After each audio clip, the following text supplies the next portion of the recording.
ఇవాళ సేమియా కేసరి చేసుకుందాం.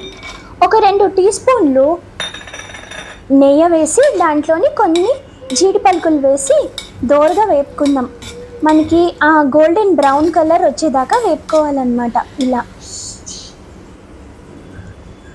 ఆ తర్వాత ఒక 1/2 కప్పు సేమియా అనమాట. నేను రోస్టెడ్ సేమియా తీసుకున్నాను, మీరు పచ్చిదైనా తీసుకోవచ్చు, కొంచెం ఎక్కువసేపు వేపుకోవాలంతే. నేను ఎలాగో రోస్టెడే తీసుకున్నా కాబట్టి నేతిలోని ఒక నిమిషం అలాగా మామూలుగా వేపేస్తే సరిపోతుంది. 1/2 కప్కి నేను 1 ఫుల్ కప్పు వాటర్ తీసుకున్నాను అనమాట.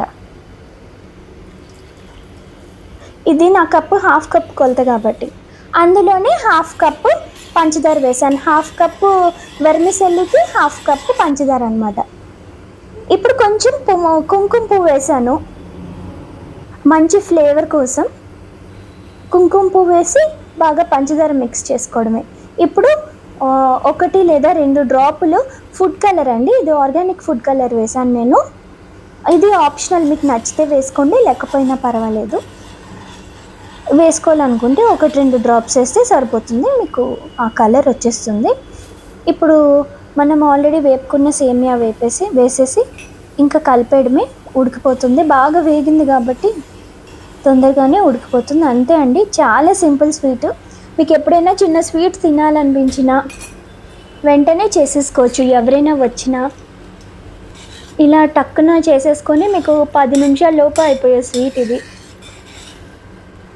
ఇంకా చాలా టేస్టీగా కూడా ఉంటుంది, కమ్మగా. కొంచెం ఇలాచీ పొడి వేస్తున్నాను, యాలక పొడి. అయిపోయింది, మనకి సేమియా బాగా ఉడికిపోయింది కదా, ఇంకా మన స్వీట్ అయిపోయినట్టే. చిన్న పిసరు, చాలా కొంచెం చిటికెడు భీమసేన కర్పూరం వేసాను. మీకు స్మెల్ నచ్చితే వేసుకోండి, ఇది కూడా ఆప్షనలే, మీ ఇష్టం. అయినా వేస్తే మాత్రం చాలా చాలా కొంచెం, ఎందుకంటే ఏమాత్రం ఎక్కువైనా మనకి స్ట్రాంగ్ అయిపోతుంది టేస్ట్. ఇదిగోండి మన సేమియా కేసరి, మీకు నచ్చుతుంది, తప్పకుండా ట్రై చేయండి. Thank you.